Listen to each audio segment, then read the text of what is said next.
Good morning, good afternoon, good evening, and good night, depending on where you are in the world and what time you decide to watch this. I hope this live stream finds you well. Today, I am going to be joined by Eric of the Cross and the Crescent discussion group. If I've got that name wrong, I'm sure he'll correct me. A channel that I want to wholeheartedly encourage you all immediately go to and subscribe. I will update the info box to include a link to his channel, and he's more than welcome to share it in the chat. We're going to be looking at the question that haunts the Islamic world, which is the evidence for Mecca or the lack thereof, because according to Islamic history, according to the Islamic standard narrative, Mecca was a major settlement in the 7th century, able to field large armies, and was a developed trade center and pilgrimage place of pagan Arabia. However, there's a massive absence of evidence, and Muslims believe that this is a city that has existed since the time, a settlement that has existed since the time of Adam and Abraham, and yet there seems to be no or scant, if any, evidence of its existence in the 7th century, and all the sort of statements to its existence seem to come later. And Muslims apologists often appeal to Ptolemy as a sort of get around. Ptolemy, I'll let Eric introduce for you, and I don't want to steal any of his thunder, but it's essentially an apologetic that's used. So we're now looking at very specific details, that apologetic answer that makes use of Ptolemy, and asking whether it actually, that argument stands up to scrutiny. And that is going to be today's live stream. If you enjoy what I am doing and you believe in the evangelistic work that I'm doing towards our Muslim brothers and sisters in Adam, then if you want to support, all the links are in the description box. I just need to clarify for those of you that don't know, because I've learned that some people are supporting Soco Films thinking that they're supporting me.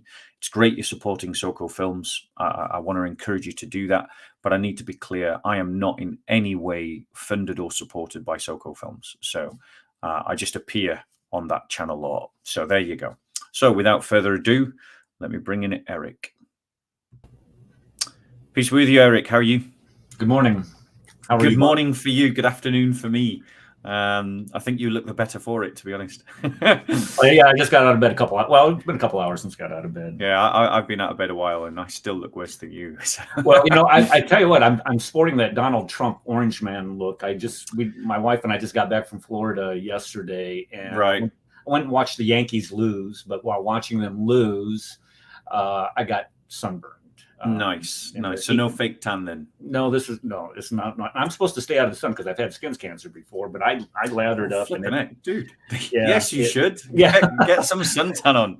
Well, you have to be in England to look this pale. Like you have to be in England to look like you're ill perpetually. Well, you're quite a few miles north of where I am, anyway. So yeah. I get that.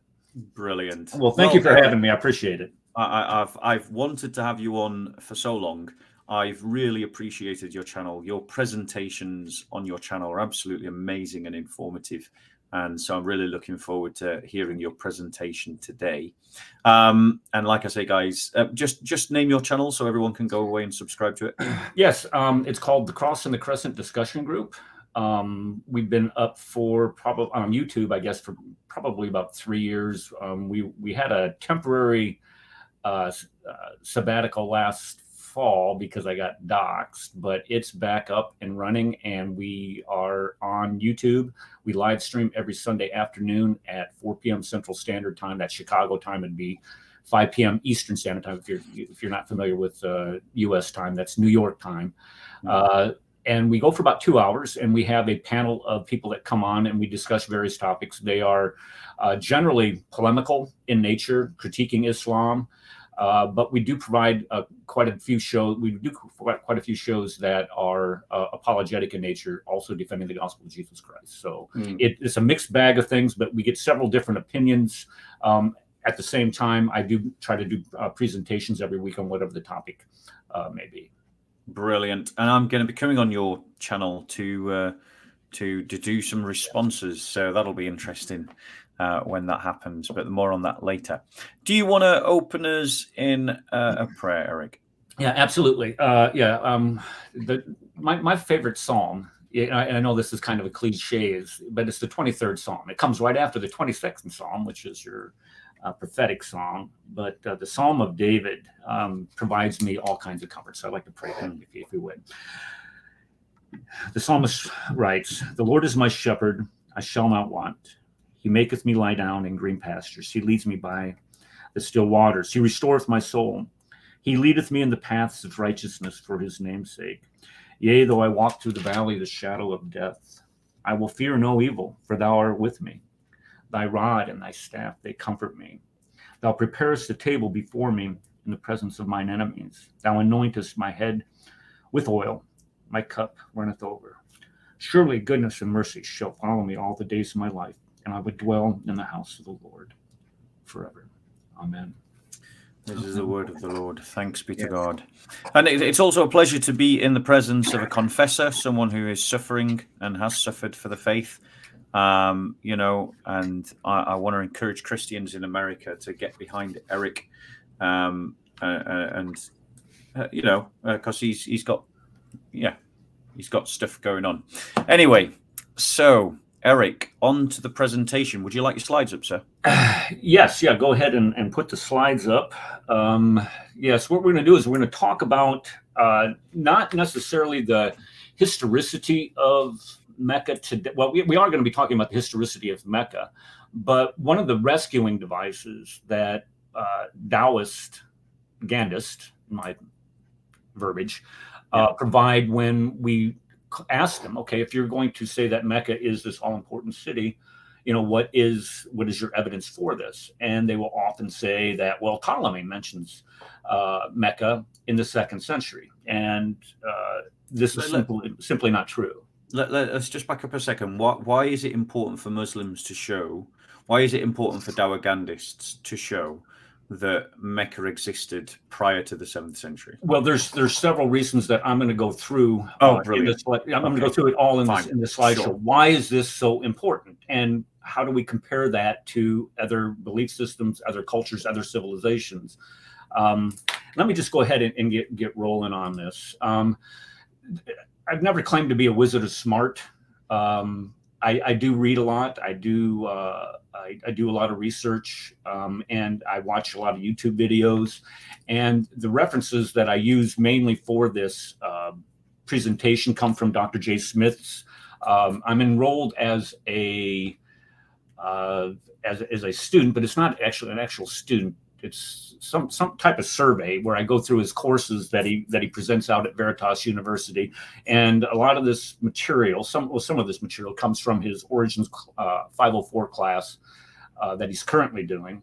And if you ever want to get involved in getting an education on this, I would encourage you to go to Veritas University, International University out of California, and enroll in their courses, because it's just absolutely phenomenal what you learn. Also, I get this from Dan Gibson's Nabatean.net channel. Some of the information comes from his books, Early Islamic Qiblas, which I keep right back here on my shelf, keep it handy, and the other one, which is called Quranic Geography, which is also a phenomenal work as far as somebody going in and researching the history of the geography as it relates to the Quran itself. And then lastly, a lot of the material today is going to come from Dr. Rafat Amari's book, Islam in Light of History. He does have a condensed article online if you want to go to that, so you don't have to read the whole book and see some of the people that he cites from history, people who were there on the ground prior to Muhammad, and see what they have to say about that region of Arabia. Now, when we think of history and applying history, we look at all kinds of different civilizations. Number one, Roman history. If we go back and we try to find, evidence for Roman history, I mean, it's not hard to find. It's right there in your face. I mean, you got the Roman Colosseum in Rome, which I've been to that place several times. It's just absolutely phenomenal. Mm-hmm. And then you have all kinds of other archaeological evidence within the surrounding areas, not only in Italy itself, but also in the Mediterranean region, showing that there was a Roman Empire, to include places in Greece, as far as Greece. And then plus we also have writings from that talk about what happened during the Roman Empire. Of course, Josephus in his Antiquity of Jews, Tacitus, all these discuss the history of Rome. So we have the history of Rome right there in front of us. You also have Egyptian history. You have all kinds of artifacts and archaeological digs where we can find evidence for the Egyptian civilization. This has become a very popular one. This one up here in Navarus. I would encourage anybody that if you have some time to go ahead and Google that and look up the dig that they have there at Navarus. But we also have a writing from a guy by the name of Btbsoco that talks about the Exodus, or what a lot of people consider relational to the Exodus. But we do have their writings that discuss events in Egyptian history. Same thing with Greece. If you go to Athens today, this is Mars Hill, taken from Mars Hill, it's the Acropolis, and you can go there all over Greece itself and find ancient ruins. As a matter of fact, these pieces of pottery here, or this archaeological evidence, was dug up in prior to 2000 when Greece was hosting the Olympics that year. They had to rebuild had to build all kinds of infrastructure to accommodate the Olympics, and they found all kinds of artifacts supporting the existence of a Greek civilization in the 4th century BC. And also we have literature from Greece that we can find that supports that. Even if you go east into Asia, you have all kinds of evidence from the Chinese civilizations and ancient writings there. You go to South America, into what is now Peru. Machu Picchu is one of the most famous ones down there. And you don't have a lot of writing because they had an oral tradition, but you still have all kinds of archaeological evidence from Peru, even Babylon. Now, this is kind of personal to me because I've been to Babylon. This is a picture I actually took in the city of Babylon from an ancient dig. There I am when I was a lot thinner and a lot younger. And you have all kinds of different evidences there and literature from the Babylonian Empire. And then if you go to Nineveh, which is modern day Mosul, you have this evidence here from Sennacherib. This is his castle here. You can go into actually Sennacherib from the Old Testament and see the evidence that this guy lives outside of Israel today. So why is this important? Why is it important? Because the fact of the matter is that we are given this standard Islamic narrative that Mecca was a city that all of Islam is built upon. The problem is Islam cannot compare to these types of evidences that we have for other civilizations. When we look at the evidence, there is no evidence. Let me just say this point blank, there is no evidence for the existence of a 7th century Mecca. None. You don't have any archaeological evidence for 7th century Mecca. You don't have any manuscript evidence, somebody talking about Mecca in the 7th century. You don't have any corroborating Quranic evidence where you have is explained or detailed here in Dan Gibson's Quranic Geography.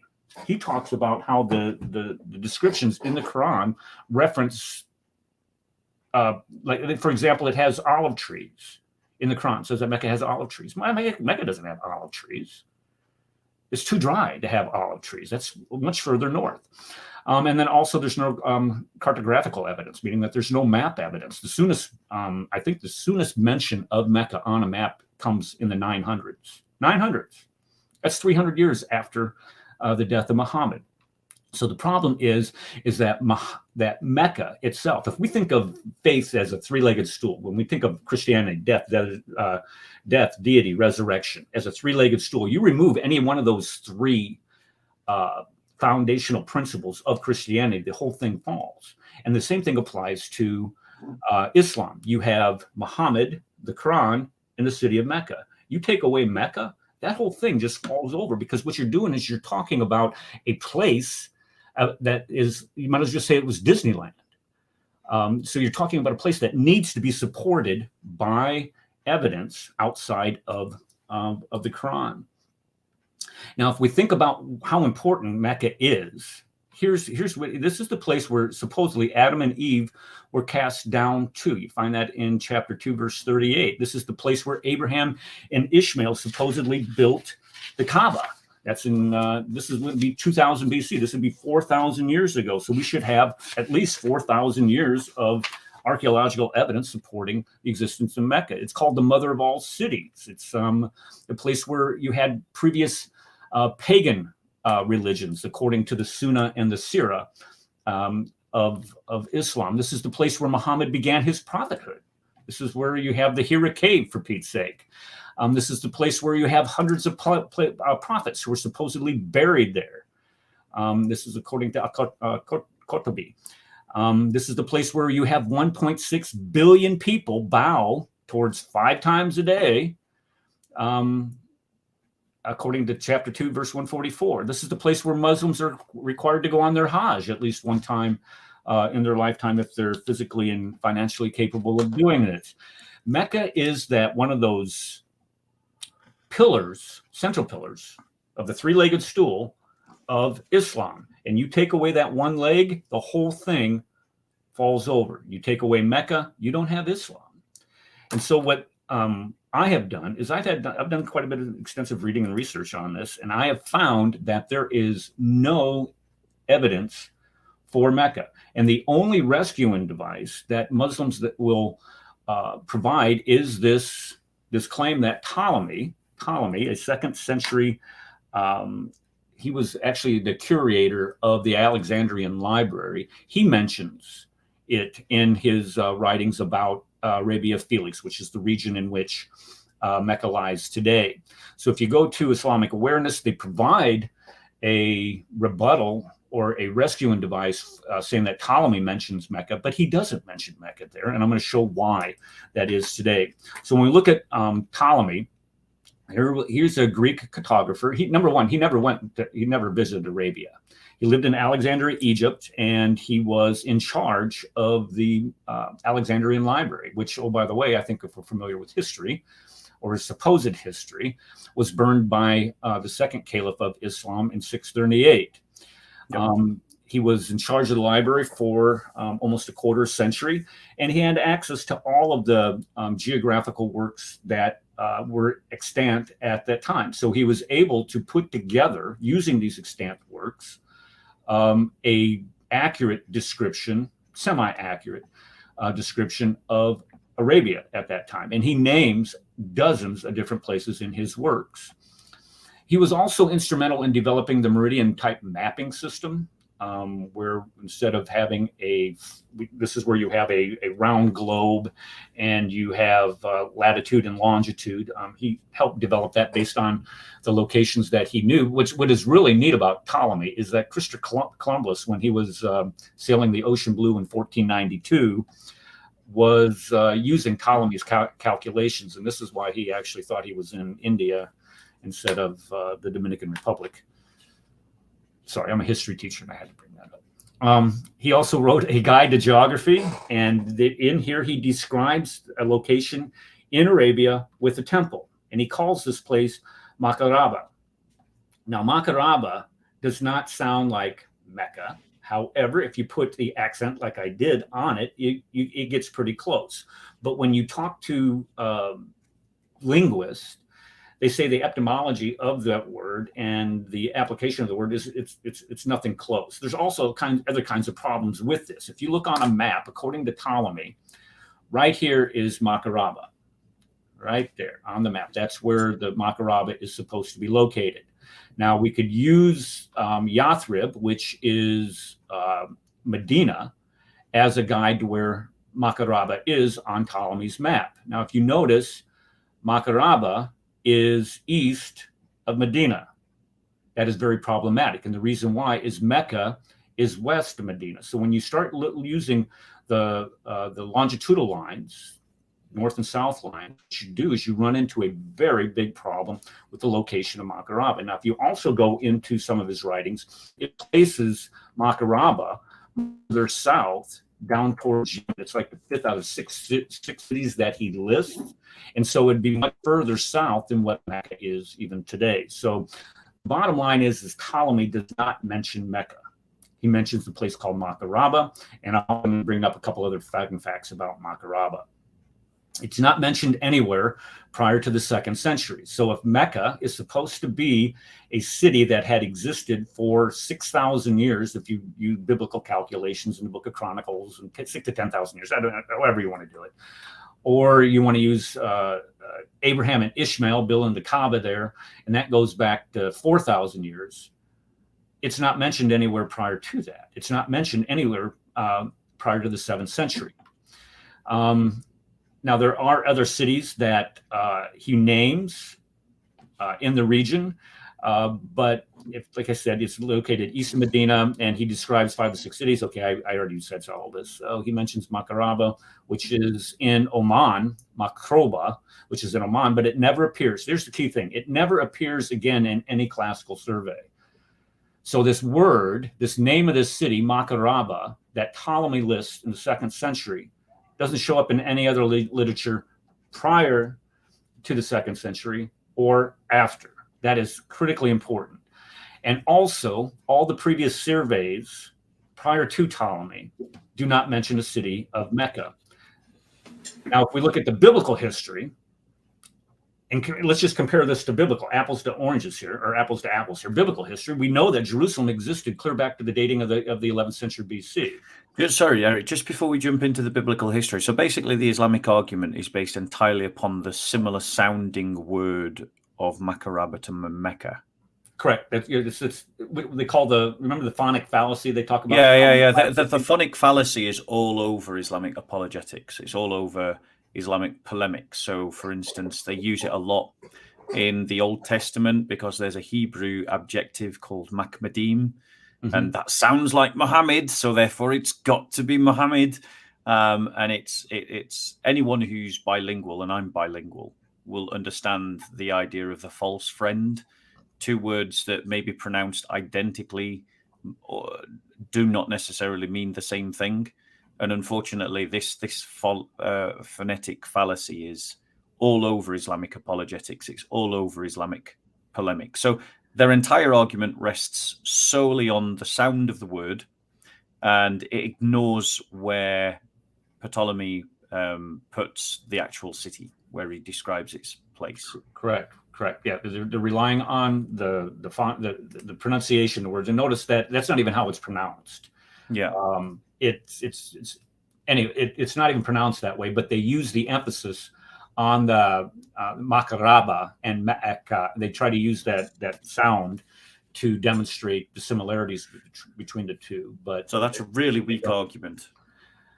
Yes. Yes, it's a really weak argument, but it's surprising how many people are fooled by these phonetic fallacies. You're absolutely right. And if you go to some place where they're giving speeches, I mean, you're there every Sunday at Speaker's Corner, and they bring that up, and you have these people, and you might as well just go to SeaWorld and watch the flapping seals there, because that's exactly what they're doing. Yeah, they're not thinking it through. I mean, I guess the English particularly susceptible to it because we're such bad linguists, But right, I can spot Spanish and English are 2 languages I use, and I know there are false friends between those 2 languages. So they exist elsewhere. Yeah, you're absolutely right. I lived in Panama for 4 years, and I actually also lived in Italy for 4.5 years, and the two languages are very, very similar. Yeah. And then I It's just an got all important kinds point to make, because if their entire argument is based on a similar sound, I mean, what does that prove? nothing. Exactly, It nothing. proves absolutely nothing. Especially if nothing. you provide a location that's not even close to where you're trying to place a city.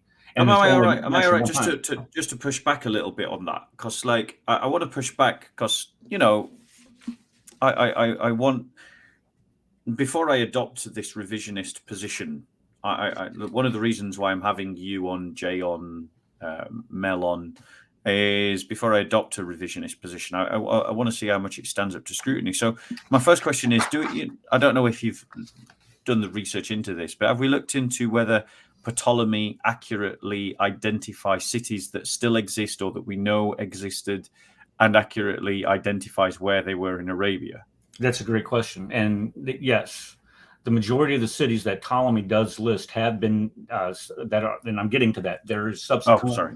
No, it's okay. They are subsequently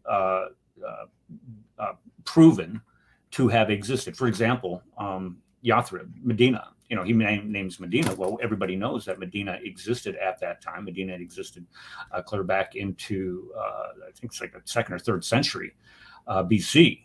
So we know that these other locations that Ptolemy places or mentions and then places on his map existed at that time. And are they accurate where he places them?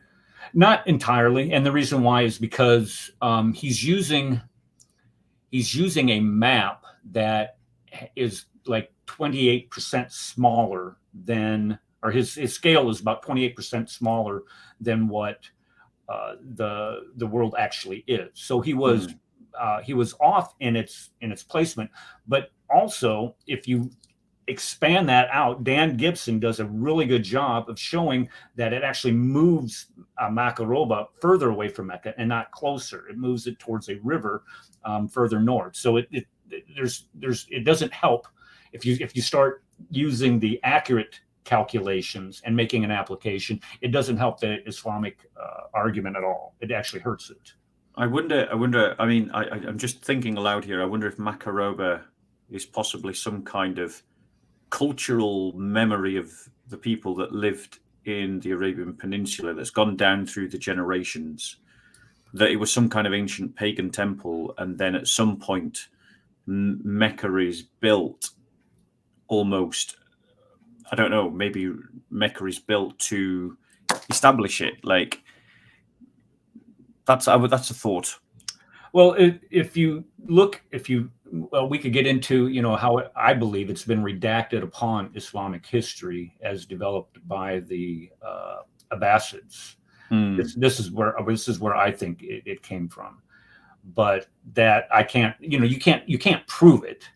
And when you can't prove something, then everybody wants to pounce on you. But the theory itself is consistent in its sound, but you can't demonstrate 100% that the Abbasids did redact Mecca back upon their history and all of the subsequent ahadith literature that came in, and the Sirah that was written 200 years after the fact, or at least the copy that we have today is written 200 years after the fact. You can't demonstrate that, or you cannot prove it conclusively, but you can clearly demonstrate that there has been a redaction at some point in time. And the reason why I say that is because of Dan Gibson's work. If you look at Dan Gibson's work, as far as the Qibla question is concerned, all of the 1st century AH Qiblas, the first within 100 years of Muhammad, don't face Mecca. They face further north, whether it's Petra. You can say they face Petra. They face somewhere in between. Some of them, you might make the argument that some of them face Jerusalem, but they definitely do not face Mecca. So you can say, okay, well, this change in the Qibla did not come from the Quran. It came from the Abbasids. The Abbasids changed the direction to make it uniform. I think the earliest Qibla that they have found using archaeological evidence is dated to like 727 or somewhere around there, where there was a mosque that was built in 727 that finally faces Mecca. It's almost 100 years after the death of Muhammad. How is that possible? Yeah. I mean, these guys navigated the deserts by stars. You'd think they'd be able to build a wall in the right direction. Yeah, if you would hope if they can point a camel's nose in the right direction, you reckon they'd get the whole face of a wall going in the right direction. Well, you would hope so, especially when their life depended upon it. I mean, to know which direction they were going. Right. So, I mean, I've got other thoughts about this that I might come back to, like the thought that perhaps Makaraba was lost. But then also, if Makaraba is an entirely different place, then the question is, where is it? Like, where is it now? These are thoughts that come to my mind.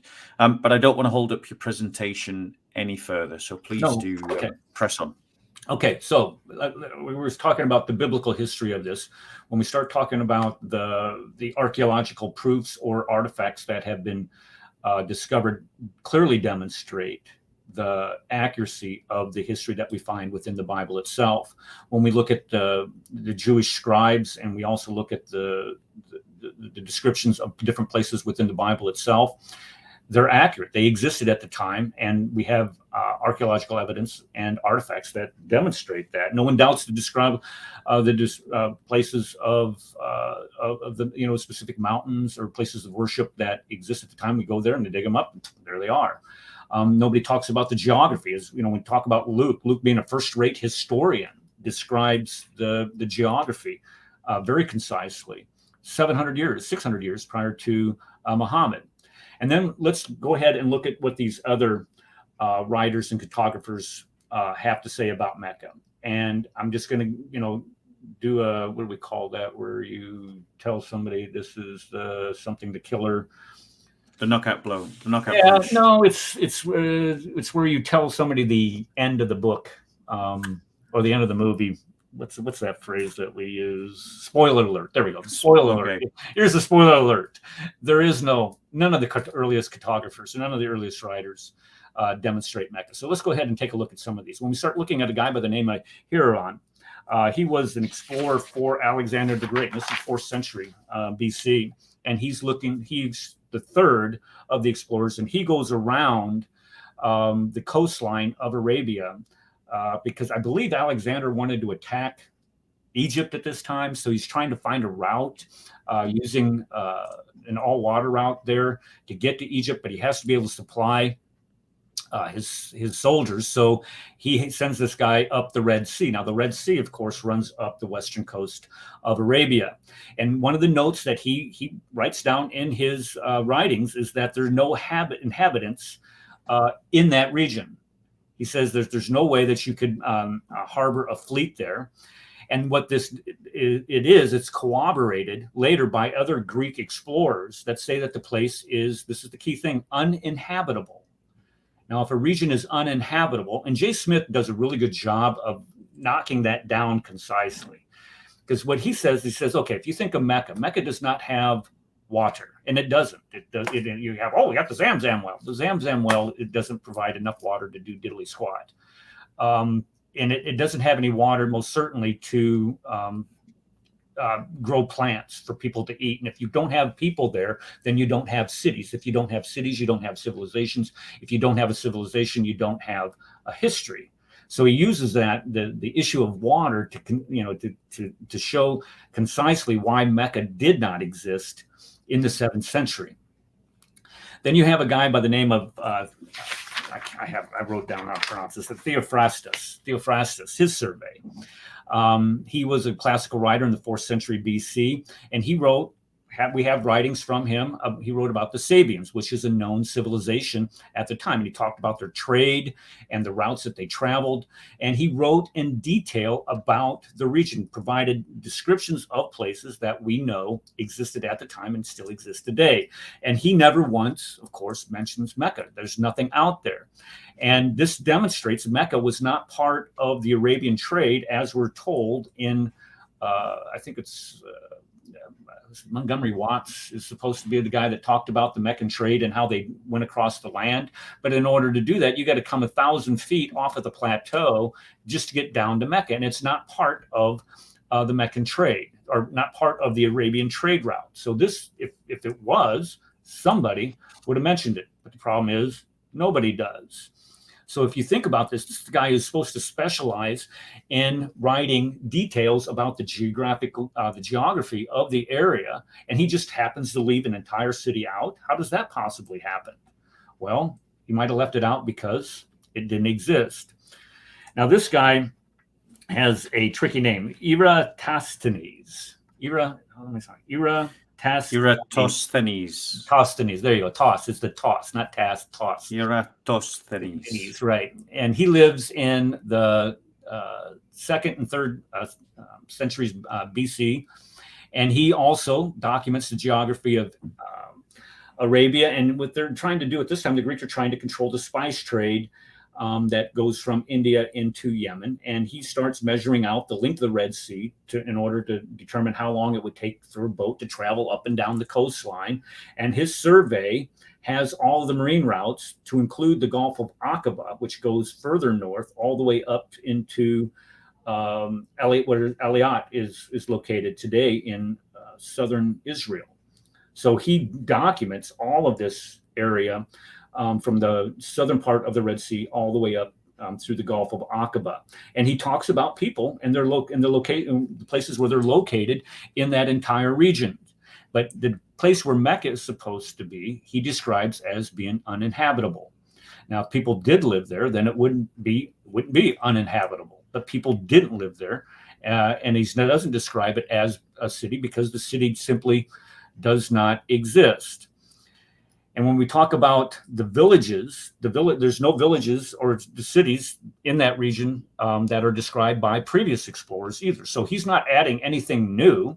He's just continuing to express what had previously come before him, which was the region. There's nothing there, and the region itself is uninhabitable. And when we think about this, if this is supposed to be a place where people made pilgrimages to, even if they was under, using pagan religions, because remember, the Quran says that this city was created, or the Kaaba was built by Abraham and Ishmael, and that's 1900 BC. That's just, you would have some type of evidence for people traveling there if that was the case. The problem is, again, I'll say it again, there is no evidence. Just like in Israel today, if you go into Israel today, they have ancient writings where people would scribble on the side of a rock, talking about their pilgrimages and talking about their journeys to Jerusalem, to the house of the Lord. You don't have those similar rock inscriptions in Islam. And that's particularly important because Muslims love to quote, I think it's Psalm 189 or 183, and it's like, oh, the valley of Baca. Oh, look, and because Baca is mentioned in the Quran, well, they're the two same words, so they've got to be the same place. Yes. And it's like, no, my friend, no. At so many levels, no. But it's that false friend logic again. And if there was this pilgrimage of Jewish people coming up through the Baca Valley, through the Meccan Valley, you would find evidence of their pilgrimage through that. You'd find them, in a similar way, writing on the stone, look, I am Aaron traveling up to Jerusalem to go to make my sacrifice to the Lord. But none of that exists. And I just thought that's worth mentioning. That there's it's absolutely true, because when we start trying to identify, if this is a place where people made pilgrimages, then if this is something that you are going to assert, then you have to provide some type of evidence for it, and they don't. And I appreciate you bringing that psalm up where it mentions the Valley of Baca, because I've engaged people on that, and I said, well, if you read the entire verse, it also talks about Baca having pools of water in it. Yeah. Have you been to Mecca and seen these pools of water? No, it does not exist, and it doesn't line up. But again, the phonic fallacy. This sounds something like is in the Bible, so we're going to use it as some type of rescuing device for Islam, and it simply does not meet any type of critique of it. If you're going to provide critical analysis of something, it just does not meet that standard. Two words that sound the same is not evidence of something's existence. No, it is not. Now, notice the one thing about Eratosthenes is that he does not mention Mecca, and he actually followed this land route himself. He was actually the one that when he actually was there. And if somebody is there and they follow this route and he doesn't mention it, it's not there. When you talk about the death nail for the existence of a 20th century BC Mecca, this is it right here. You have a guy that was there and he says that this land is uninhabitable. There's nothing here. What can you say? Well, he just missed it. No. And I'm going to show you here in a couple slides, a guy by the name of Strabo definitely provides evidence that this place did not exist. Okay, and then Agatharchides or Agatharchides, depending on who you talk to and how you pronounce them. There's actually one of them that's in here that they give you a British accent and they give you an American accent. Is he Greek? Is this guy Greek? Yeah, Agatharchides. So it would be Iatharcides. I would guess. Because the G's pronounced like a Y. Okay, well so then I'm gonna go with Iatharcides. Sounds Greek. Okay, well the one that I have is Agatharchides. The CH is a K sound. CH is a K, so that would be Agatharchides. Iatharchides. Oh, yeah. Let's just go with Agatharchides. Right. Here in America, we say Agatharchides. Yeah. And that's, even though that's probably not an accurate rendering of the name, but we know who we're talking about. And okay, so this guy, he lives in Alexandria, Egypt. He has access to the Alexandrian library, the same one that Ptolemy, one that predates Ptolemy by 2 centuries, I think. And he is one of the most important geographers at the time. And he's very close to the royalty that existed in Alexandria at that time. And he's going to have knowledge of these expeditions. Now, I think where Alexandria is, he's going to have knowledge of the expeditions that have made down along the Red Sea. He's going to have this access to these maps. And again, all of these people that Ptolemy had access to, Agatharchides also has access to their writings. And when he starts talking about the writings, of people, he refers to them as being eyewitnesses to the region. And when we start looking for first-person testimony, I mean, this is how history is done. When you have primary source literature, you can, in a lot of ways, you can trust that much easier than secondary sources or tertiary sources. So he classifies a lot of these writers as being primary sources because why? They were there. And when we look, and here, look at this part right here. It says when we look at the discoveries, these are confirmed. What he writes about, these are confirmed in the 7th and 8th centuries. So his writings are very accurate as far as naming the cities. And he also provided measurements of the land along the Red Sea in Western Arabia. And that's very important in order to calculate distances and the locations of different places in that region. And of course, knowing the distances, when you start planning trade routes, you're going to have to figure out, okay, well, how long is it going to take for the boat to get from point A to point B? How much water, how much food do you need in order to get from point A to point B? So it's essential to know the distances. And this is what he came up with. And then he also talks about the Nabateans. The Nabateans were some of the most prominent traders in the region at that time and for centuries afterwards also. And he lists all kinds of places along the Red Seas. And he talks about temples, which was very important to Greeks because Greeks were a very polytheistic type culture. And so when you start talking about the building of temples, the Greeks are going to be very interested in that. But the one thing that Agatharchides leaves out is what? He leaves out Mecca. He does not mention Mecca at all. Oh, I just mentioned that temples were of great interest to the Greeks. And he lists all kinds of tribes that are living along the Red Sea. But again, never once mentions Mecca. Now, he would be very interested if Mecca, now think about this. Here's a guy that he's Greek, and he's going to be describing all of these locations along the Red Sea, and he's going to be describing prominent places of worship.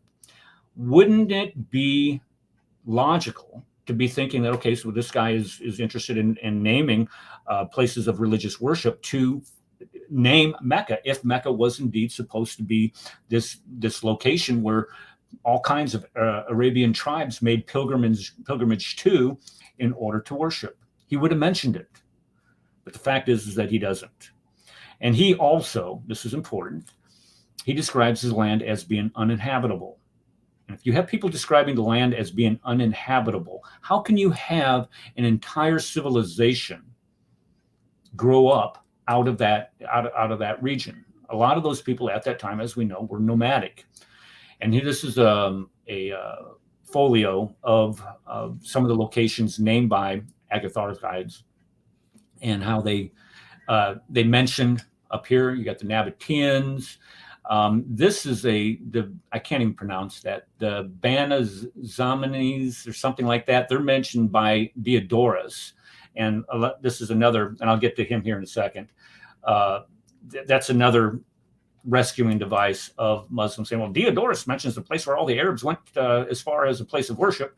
Yeah, but he's like 600 miles away. So no, that doesn't work. That doesn't work out either. Okay, yeah, here's Diodorus. He's wrote in the 1st century BC. He writes a 40-volume book called Btbsoco Historica. Now, you have to be very concise, let's just put it that way, in order to write 40 volumes talking about history. And he talks about a temple that all of the Arabs came to. And here's the name of it. Let me go back here. Here's the tribe right here where they're located, right up here. Notice Mecca's down here. So there's 600 miles off from where this tribe is. And this is, again, an Islamic rescuing device by the Dawaganda, saying, well, this is the place where all the Arabs came. Look at Diodorus writes about this.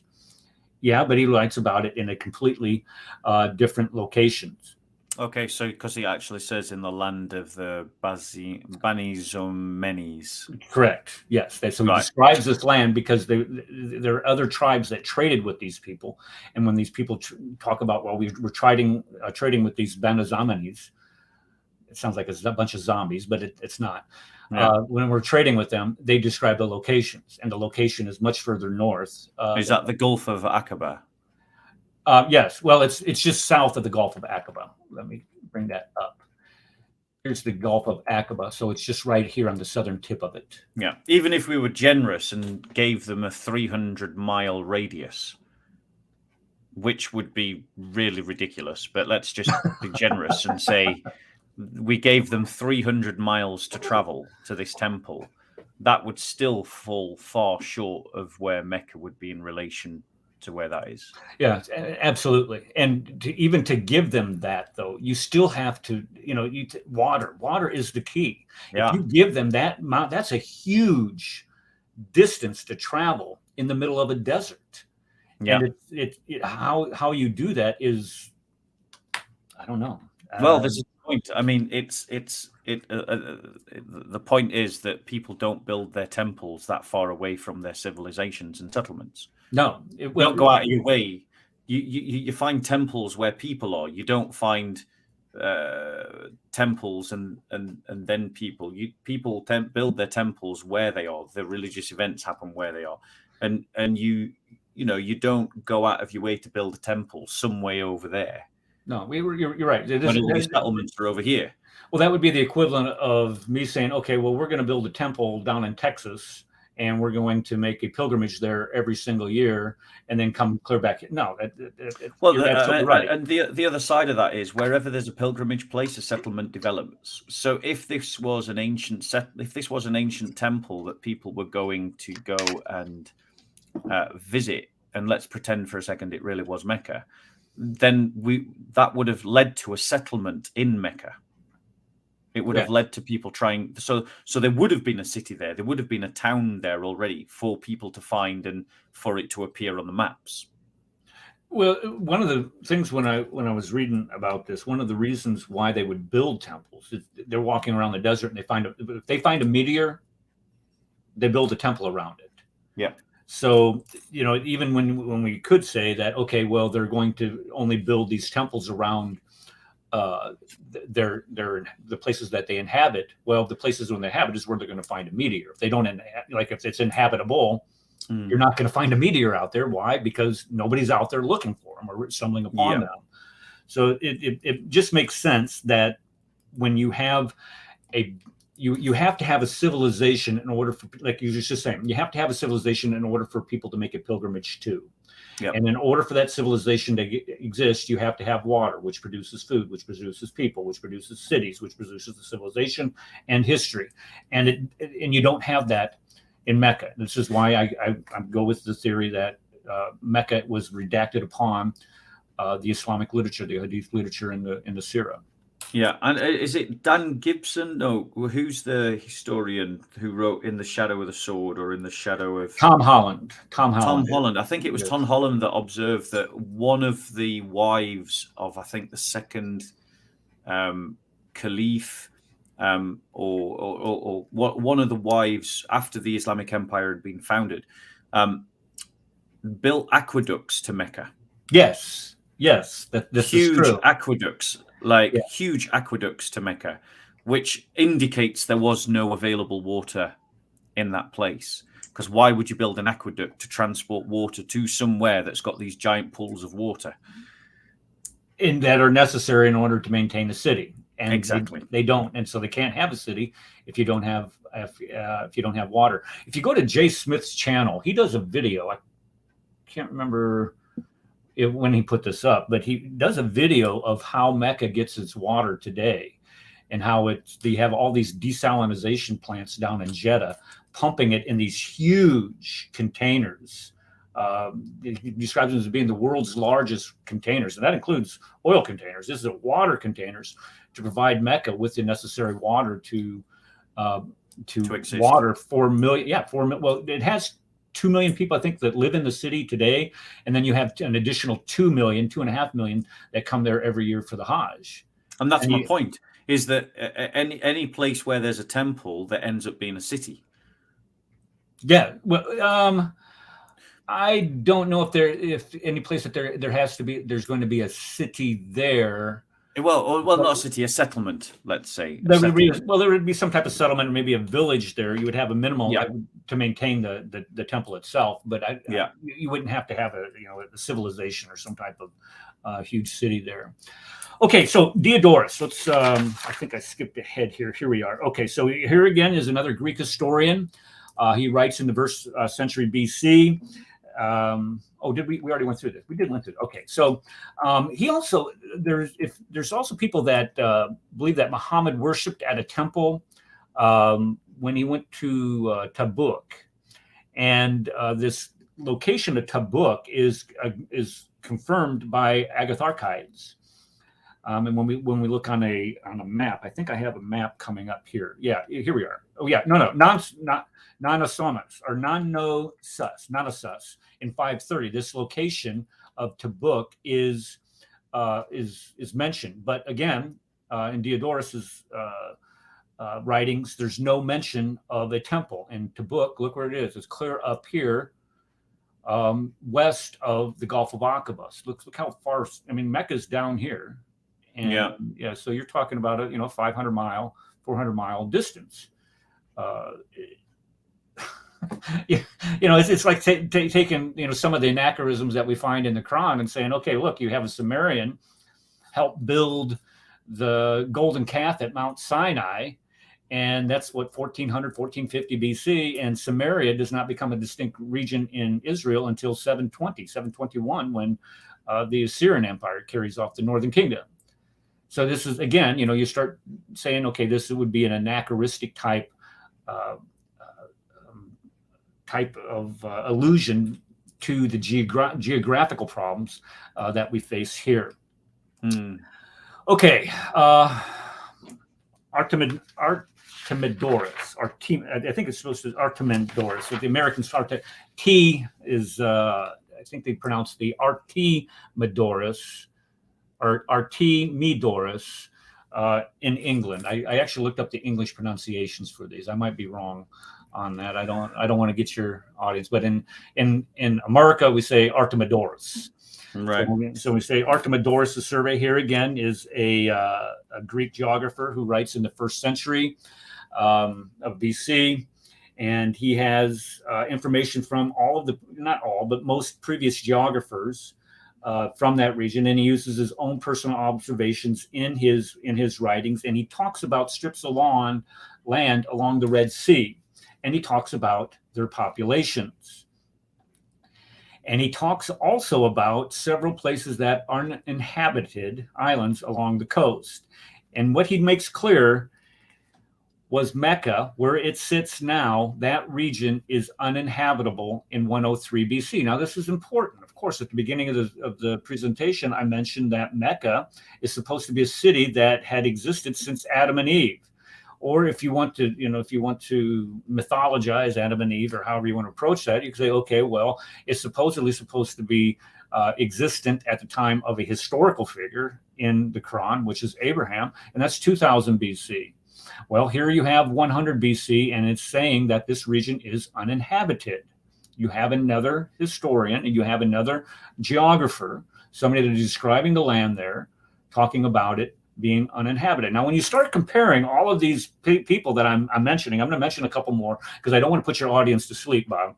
But when you start mentioning when we start talking about the preponderance of the evidence against the existence of Mecca, it's not even the preponderance where you only have to have 51%. This is the overwhelming majority, the absolute 100% of the evidence that we do have demonstrates that Mecca did not exist when it claims to have existed. Again, you take away Muhammad, you have no Islam. You take away the Quran, you have no Islam. You take away Mecca, you have no Islam. And all of the evidence that we have takes away Mecca.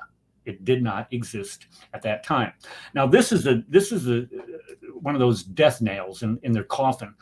Strabo's survey.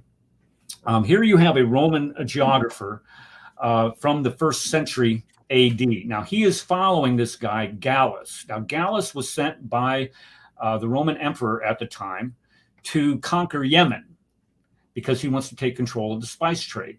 So he sends these guys down the Arabian Peninsula, the west coast of the Arabian Peninsula, to conquer Yemen. And along the way, if you ever traveled with an army, you will know that armies at that time foraged for food. They foraged for water, the provisions to feed that army. So they are going to be identifying, and this is what Strabo did, is he was identifying all of those villages and towns that were along this way in order to support the Roman army as it goes to Yemen. And they got desperate. And this is the thing. They went 100 miles inland. Mecca sits about 40 miles inland from Jeddah. These guys went 100 miles in.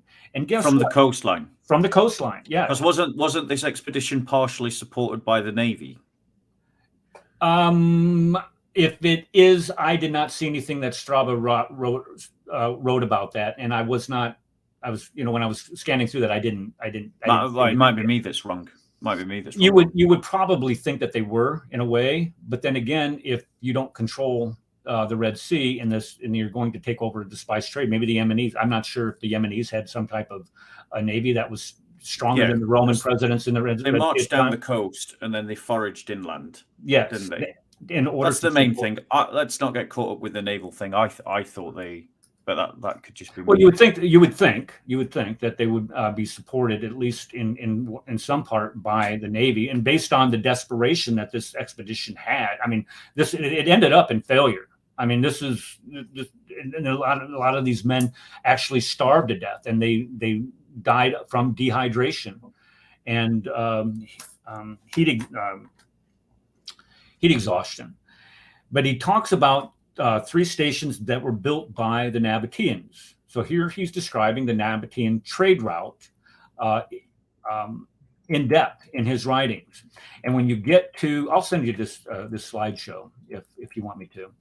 And if anybody else wants a copy of the slideshow, just let me know and I'll send it. Just you can email me, and I have kind of a provocative email address. It's Eric the Thecafer. I call it Eric Thecafer. And there's a reason for that. There's about 5-year history on that. People used to call me a Kafir all the time on a radio show. Said, "Oh, you want to call me a Kafir? Okay, that's my new name." Anyway, Eric Thecafer at gmail.com, and I'll be more than happy to email you this slideshow. I'm a firm believer in spreading or sharing sharing the truth than keeping it to myself. Okay, so you think about this. So here you have an army that's traveling. An army would not have missed a village. They would have been accessing every single village along the way in order to plunder, at a minimum, to feed their soldiers. And the army was dying of starvation. So they would have been desperate to find some place that would be able to provide them provisions. And so when they're searching all these villages or these towns along the way, they would be asking them, do you know of any other village that is within this region? And if they did, and they didn't tell them, well, they would probably kill them. So they, under the pain of death, people were probably giving up the neighboring towns and cities around them in order to provide provisions for this army.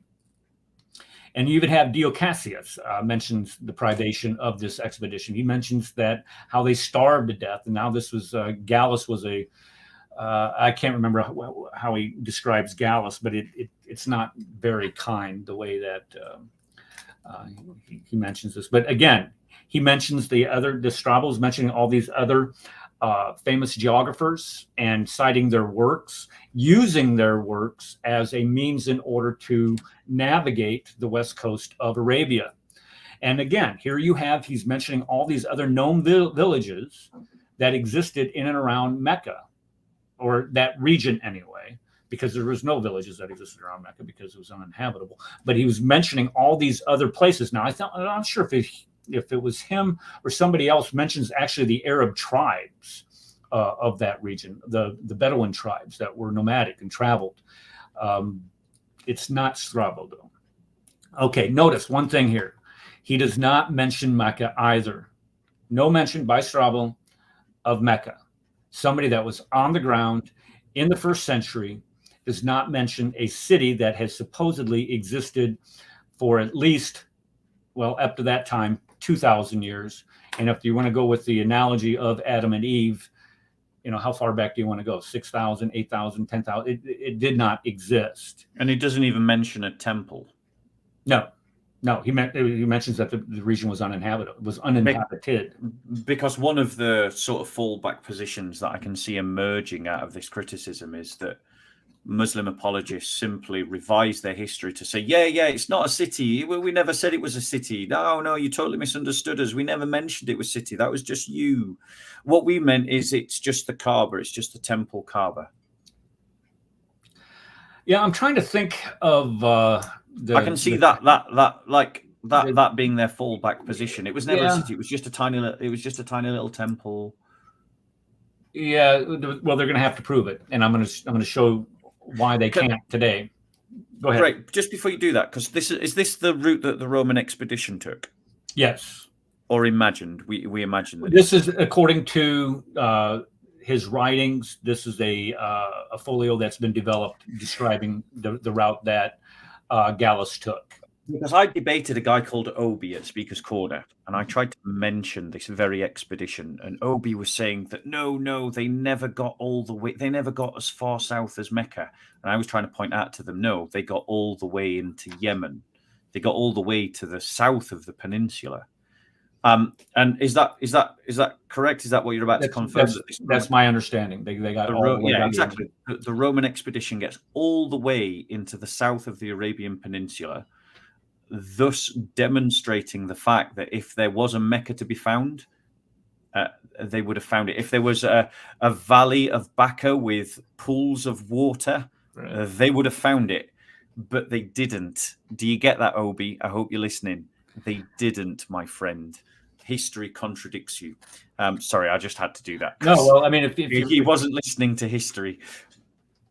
Well, this is one of those peculiar things when you start applying the historical method to a lot of what Islam is. I mean, it does not hold any water, and this is removing that third leg of Islam, and completely the whole thing just falls over. Because if you don't have a Mecca, you don't have a historical Muhammad. You don't have a Muhammad you can't have a Muhammad living in a city that doesn't exist.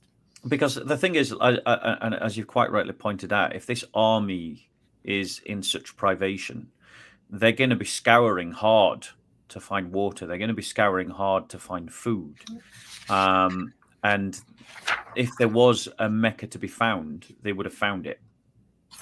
and they would have been forced. They would have been going mad to find. Yeah, they would have conquered any inhabitable place, because any inhabitable place would have had food. And if they didn't conquer a place, it's because it wasn't there to be conquered, or because there was no food there to be had. And if you're in another location, and you want this army to leave you alone, you're going to give up your neighbor. Say, look, there's Mecca right over, down. If you go down, come off the plateau 1,000 feet, you go down to Mecca. They have all kinds of food down there. I mean, for me, that bit's neither here nor there, because the Romans would have scoured for it anyway, regardless of whatever reports or intelligence they would have received. Well, you would that would provide a motivation for people to name the other places in and around their location. So they would give the army hope that they could find other provisions. They wouldn't take everything that they had. They would leave at least something and say, look, there's this town over here, Mecca. They're going to have provisions too. So if you go over there and not take everything that I'm giving you them, you can take whatever you want from them, but just don't take everything that we have. Yep. I can see how that works. But my point is, for all of you that are watching this, is an entire army marched from north to south, Arabian Peninsula, down the coastline, where Mecca would have been, and they were foraging, and they never found a place called Mecca in the 1st century. And for me, this is what convinces me. This is actually what convinced me personally that Mecca certainly wasn't around BC.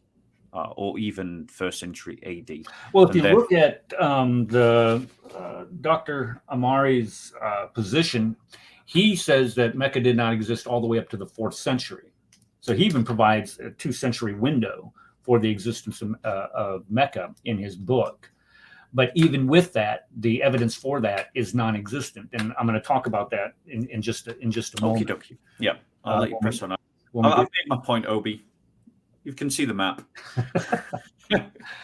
Okay, now this document, the Periplus of the Erythraean Sea, this is supposed to be the most reliable document on trade routes in the regions of Arabia. And this, again, is a 1st century document. We don't know who the name of the author was, but the document itself is really not important, because the document itself is demonstrably accurate. Based on the locations, the places, and the distances that it names. We know that he lived in the city of Lucine Come. By the details, he provides very accurate details of the city. So it appears to be a merchant that traveled the regions of Arabia and was engaged in the spice trade with India. And again, he's very familiar in this document. When we look at this document, he's very familiar with the central tract of Arabia.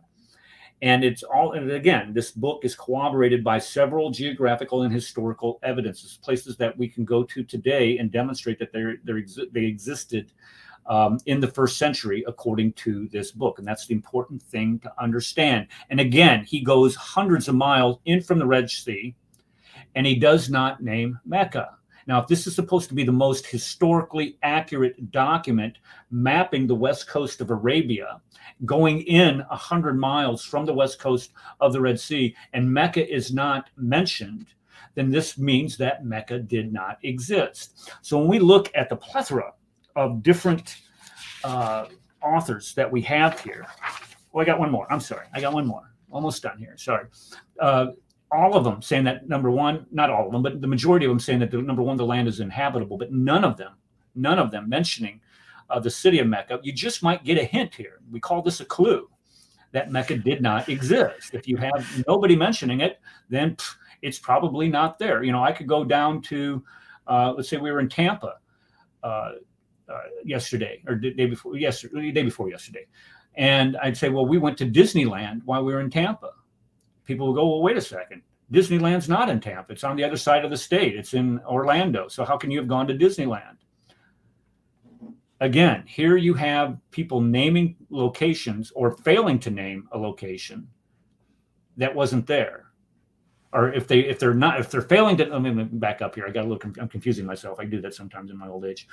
If you're not mentioning the location of a city, and I'm not talking about just one or two of them. I'm talking about all of them, all of the cartographers, geographers, and people who wrote on that region at that time. do not mention Mecca. And then you're going to insist that it existed for 4,000 years. The responsibility to demonstrate that is on you, because what you are doing is you're coming up with a narrative that contradicts all the evidence that we do have. And it just wasn't this document. Okay, let's see. Okay. So yeah, here's some of the details that I mentioned. Let's see here. Where am I? Okay, so here he mentions the cities that were of little importance at that time. He mentions the names of their tribes and their kings. This is important stuff, because this is where you get down in the details. It's kind of like the Quran that doesn't have hardly any details to it. Here you start having details. You not only have the details of the locations of the places, the names of the places, the names of the tribes that live there, but also he's dropping names of the people who ruled that region.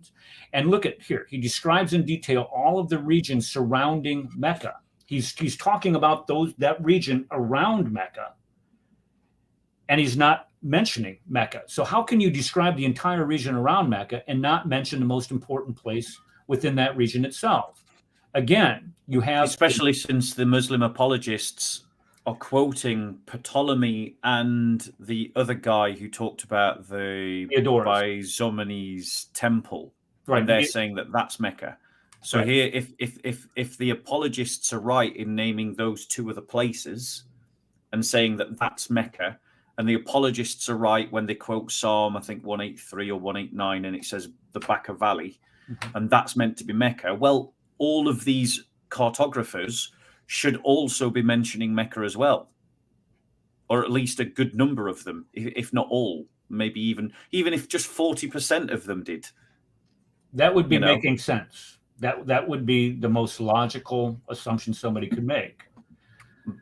But they don't. Right. But they don't, and that means all they're doing is going, oh, well, these two words sound the same, so It must be Mecca. Yeah, and that's, again, the phonic fallacy of Makaraba. Okay, so again, you don't have Mecca being mentioned, but no, look at all the trade routes that is described in this work. It goes as far east. It goes far east as India, because why? They were engaged in the spice trade. Now we have Pliny the Elder, who lives again in the 1st century, and he writes the book of Natural History in 77 AD.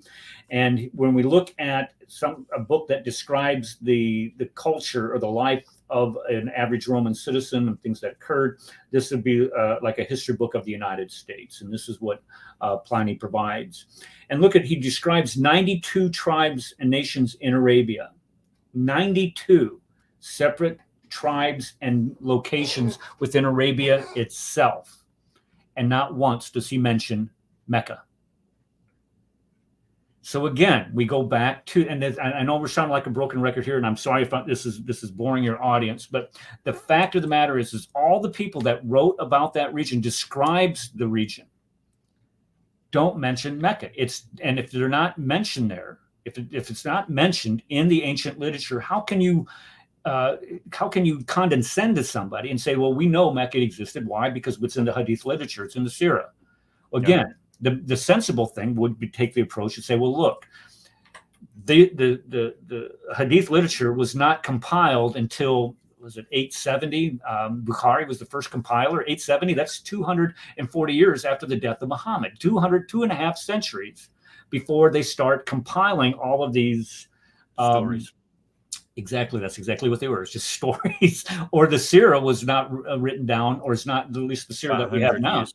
Well, right. You have Ibn Ishaq was 100 years after the death of Muhammad, and then you have Ibn Hisham, who got rid of a lot of Ishaq's information. Yeah, because we don't have anything by Ibn Hishaq. It's all through Ibn Hisham. Right.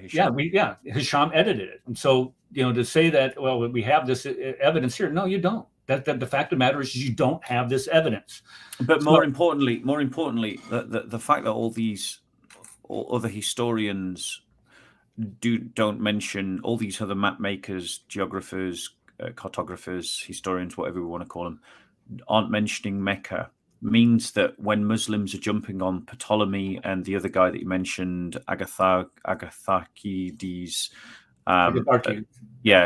And they try to use them and the Psalm 183 mentioned in the Baca Valley as proof of Mecca's previous existence. It means that they are misreading those documents.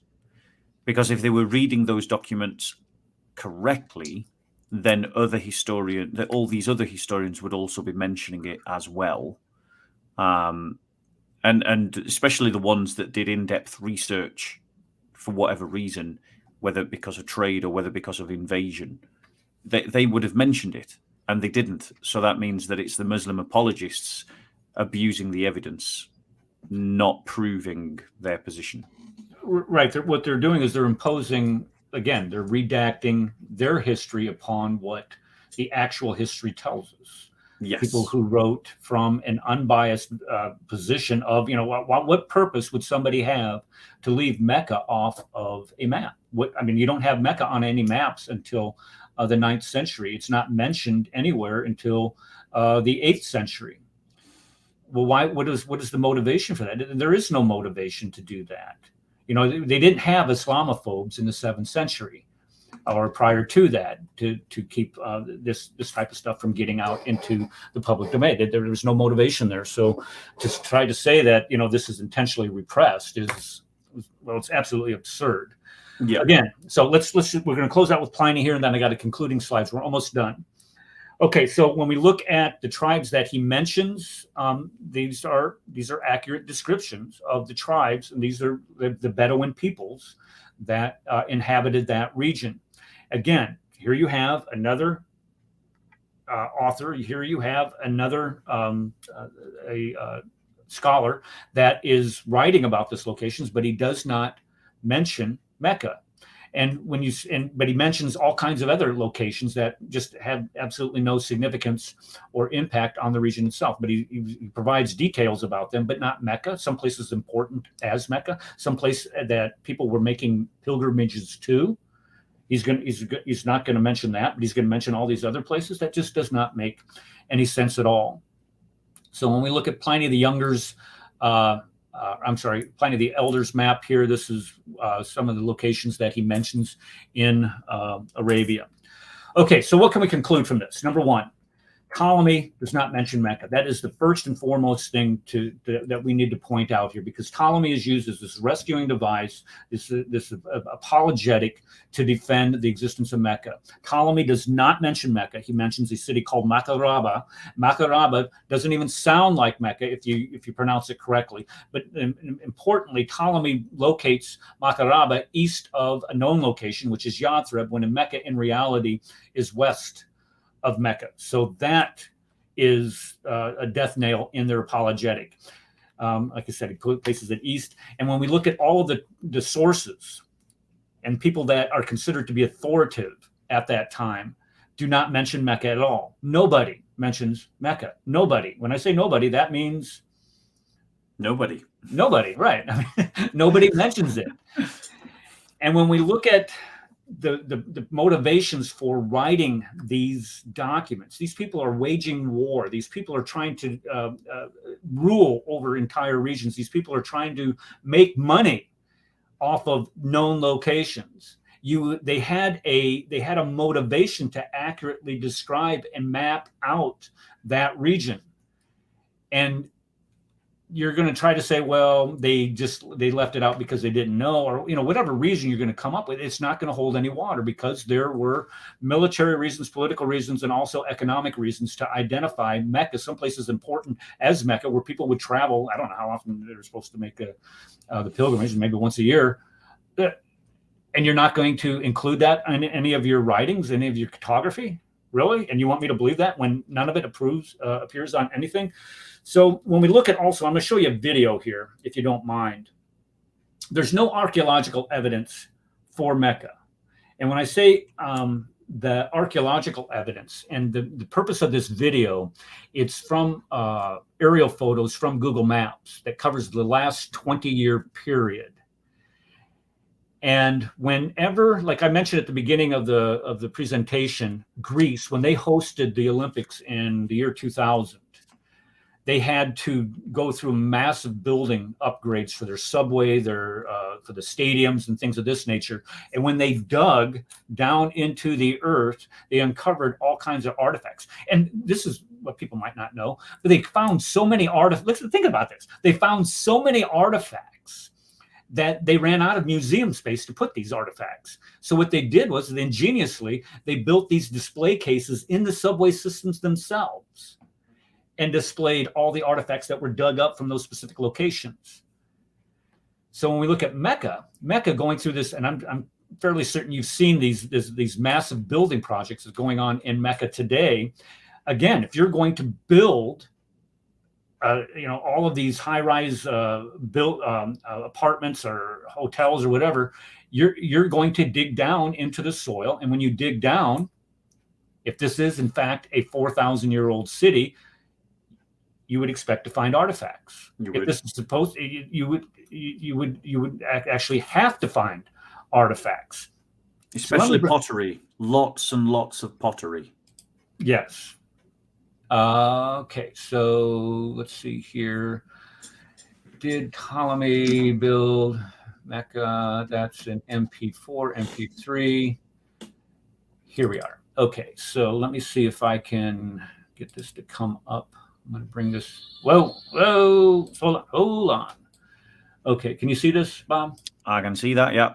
Okay, I'm going to turn down because you have. So this is 2006. Yes. 2003.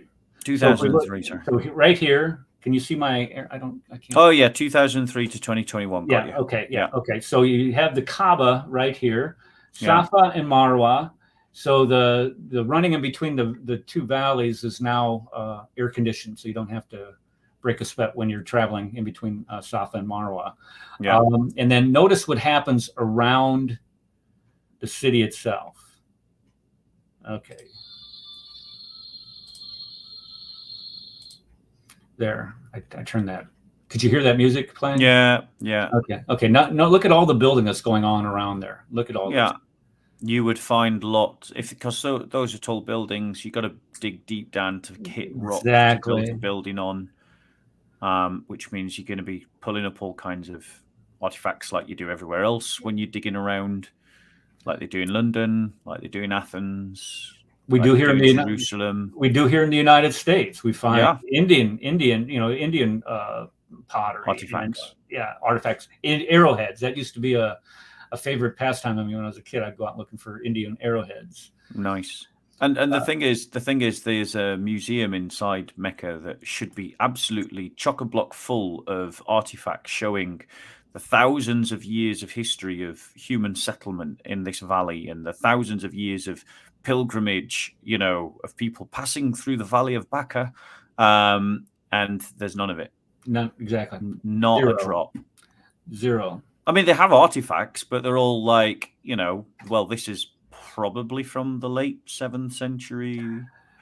They don't have artifacts from Mecca itself. They have artifacts connected to Arab Muslim conquerors, but they don't have artifacts predating Islam going back thousands of years. Right. The earliest artifact that they have, according to Dan Gibson, is he went to an archaeological conference in Saudi Arabia. And according to Dan, the earliest artifact is from a 12th century Ottoman fort. You're kidding. No, that's the earliest artifact that they have. They have nothing prior to the 12th century. Nothing. What? Nothing. Wait.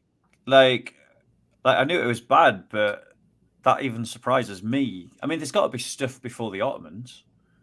There must be stuff before the Ottomans because, there's clearly a civilization that emerges after the Arab conquests. So there's got to be stuff before the Ottomans. Okay, well, if it's not mentioned, Dan Gibson, I would like you to have you on my show and answer that. Yeah, this is the information that he gave James Smith, that they don't have the earliest artifact that they have, digging that deep into the Arabian desert to build these high-rise buildings, because you don't want these buildings falling over on top of them. So you're going to dig down deep. You are going to find and this is what I find amazing. If I was a Muslim and I wanted to demonstrate the historicity of Mecca, I would be sifting through all of that dirt that they dug up to find these artifacts. I would be going to whatever rock pile they deposited this at and going through there meticulously trying to find something supporting the existence of my faith, because there's nothing there. Like I said, when there's nothing that we were talking at the beginning of the show, this is a black hole. There's nothing out there that I'm aware of. And I'm not, like I said, I'm not the smartest, guy in the universe, but there's nothing that I'm aware of that is archaeologically tied to a 7th century Mecca. And my understanding is the earliest artifact that we have is like a bootstrap of some sort from a 12th century Ottoman fort. That's half a millennia away from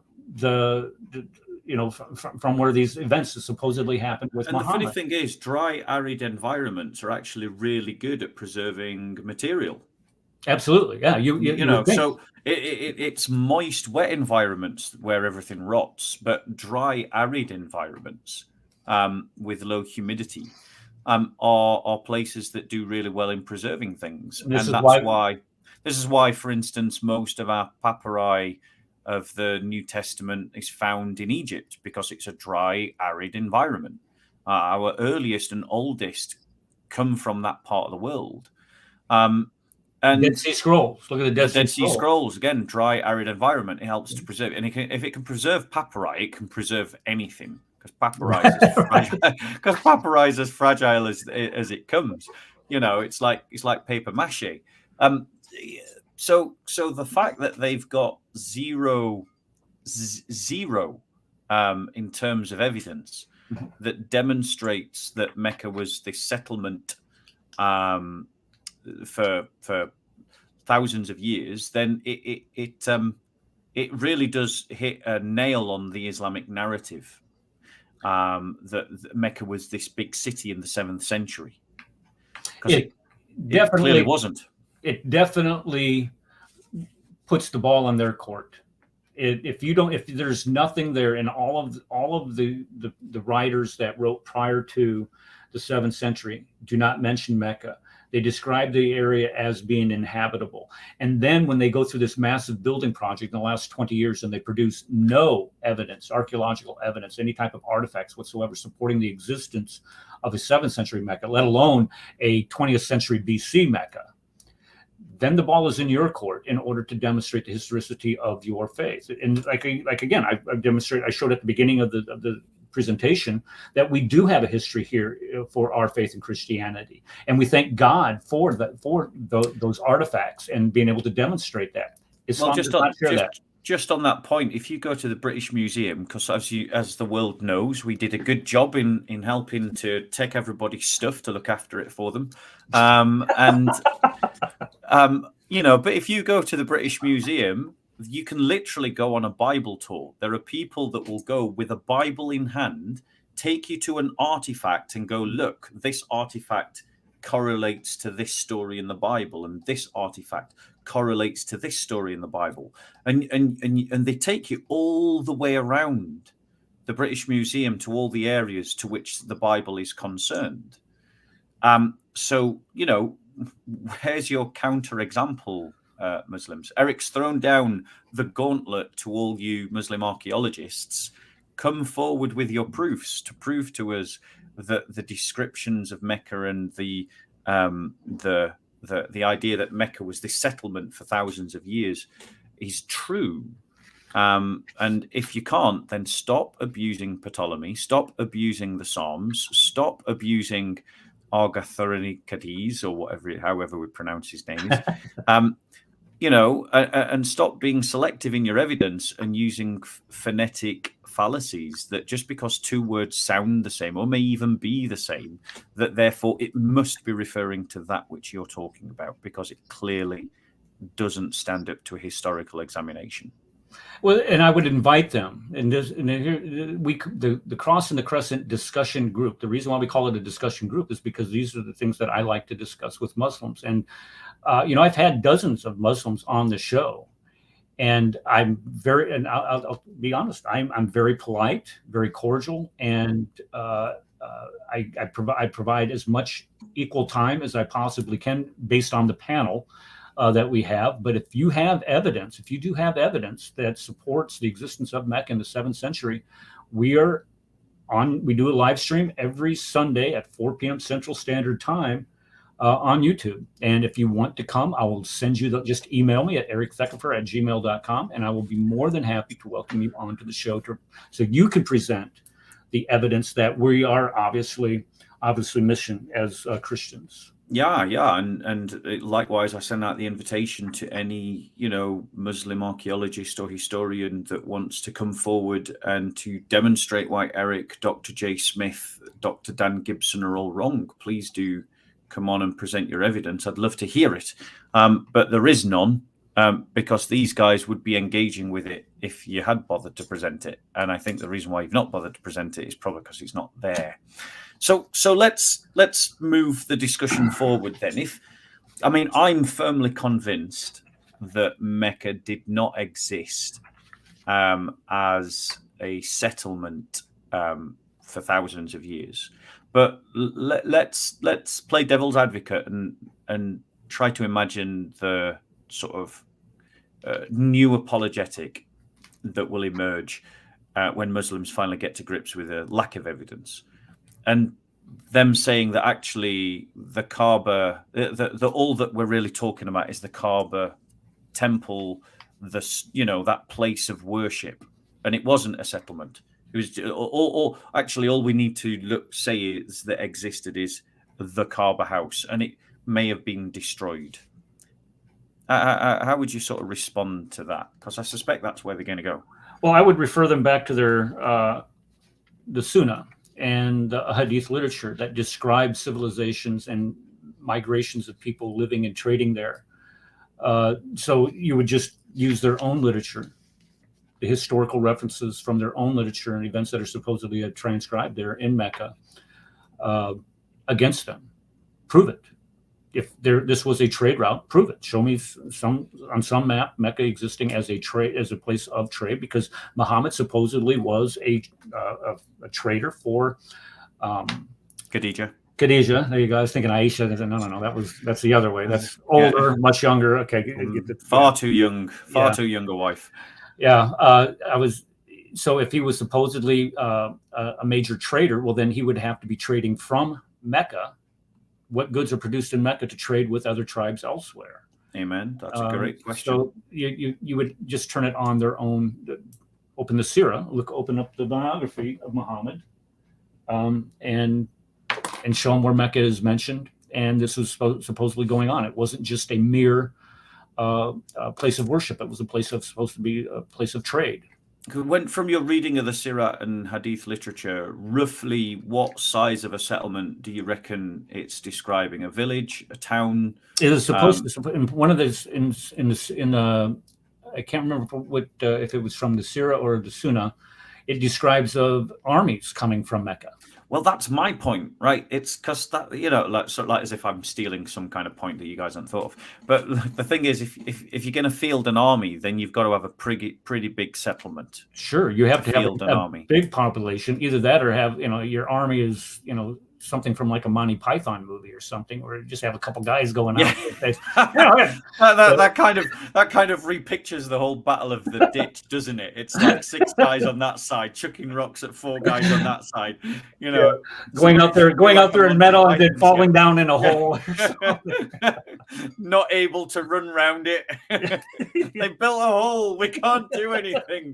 The 4 of them have got us stuck. Yeah. It's because so like if there is no like when do you think personally Mecca became a settlement?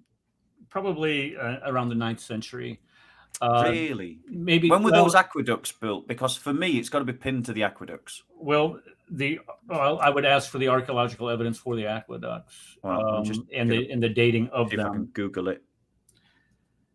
And even with that, if you can't push it back in. There's, like I said, there's no evidence whatsoever for a 7th century Mecca. And again, here we start redacting the 4 caliphs. There's no evidence outside of Islamic literature for the 4 rightly guided caliphs. So if you have the second caliph, Umar's wife, building these aqueducts, then you have to show me that Umar is actually a historical figure outside of the Hadith literature. And when we look at you compare this to the biblical literature that we have all kinds of extra biblical evidence to supporting, of course, the life of Christ and the time of apostles. But we also have all kinds of extra biblical evidences demonstrating that King David was an actual king in Israel. And there are other historical figures within Judaism that date clear back to the 10th century BC. Here, all you have to do is just show me somebody that lived in the 7th century, named Abu Bakr, Umar, Uthman, or Ali. And the fact that you can't. I mean, I've just Googled it to try and see if I can find when these aqueducts were built, because the aqueducts do exist. Well, I mean, I say they do exist. I'm going off basically just what I heard a historian state in passing. I don't know the reason why they say they exist. But if I've found the right person, and I'm not saying that I have, I'm just saying, like, this is based on a 30-second Google search, Zubaydah bint Ja'far, who lived, who died 216 after Hijrah, so 200 years. So that would kind of line up with what you're saying. That would kind of line up with what you're saying. Again, but the important point that we need to understand is that this literature, I'm suspecting, I might be wrong, but this citation comes from the Hadith or the Sirah. It does not come from extra Islamic, like we have extra biblical sources. We don't have extra Quranic sources. We don't have sources for the aqueducts. Correct. Oh, right. Okay, I didn't realize. So if we're saying that this guy that you're citing here mentions that this was built in the 2nd century AH, okay. Tom Holland. Okay, if Tom Holland's using it, Tom Holland's a pretty good historian. But it's from memory. Well, but again, where does that source come from? Is this from the Sunnah? Is this from the Hadith literature, or is this from the Sirah, or is this some other type of literature that was written at that time, prior to the 9th century? And this is the argument that Jay Smith is doing a really good job of making. We don't want to see 9th century, 10th century, 11th century literature. We want to see 7th century literature mentioning Muhammad, 7th century literature mentioning Mecca, 7th century literature pointing to all of these events, demonstrating that these events actually happened. And the fact is that we don't have them. Well, just on that one, just sticking with the aqueduct, because if the aqueduct is an actual real fact of history, then that helps us to pinpoint when Mecca became a civilization, when Mecca became a real settlement.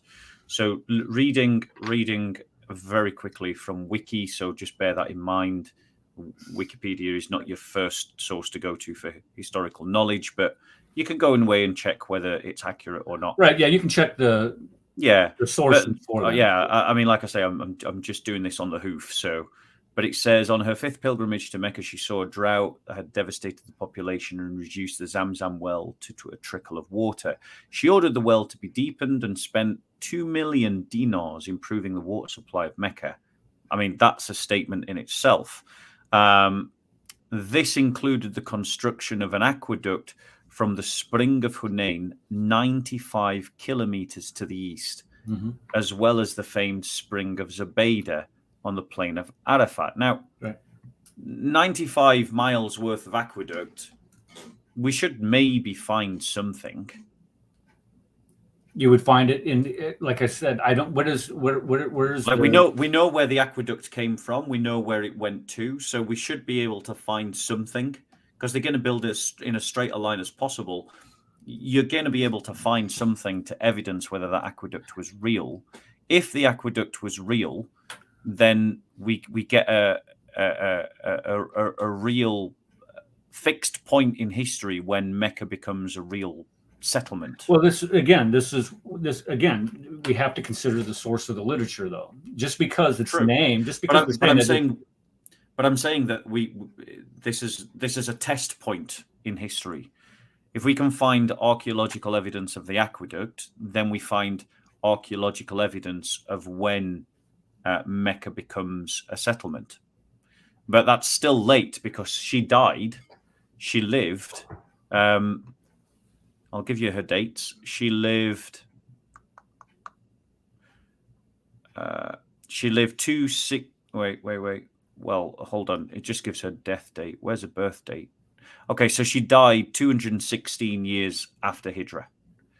So that's still two centuries too late. This is past the Abbasid. And this is what I mentioned before. The Abbasids, I believe it was the Abbasids who redacted the history back on or into the Islamic practices. When we start talking about all of the sayings, the Sunnah, the Sirah, they heavily influenced all of that and redacted Mecca into that. Just think about it. Mecca's only mentioned one time in the Quran. One time by name. A city that important. Compare that to Jerusalem. How many times is Jerusalem mentioned in the Bible?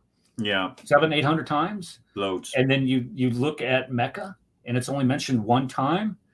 I believe that's purposeful. When we look at, again, you have Dan Gibson's work. Let me just cite this real quick. Dan Gibson's work talks about how many times, let's see here, geographical places are mentioned from the biblical literature to Islamic literature.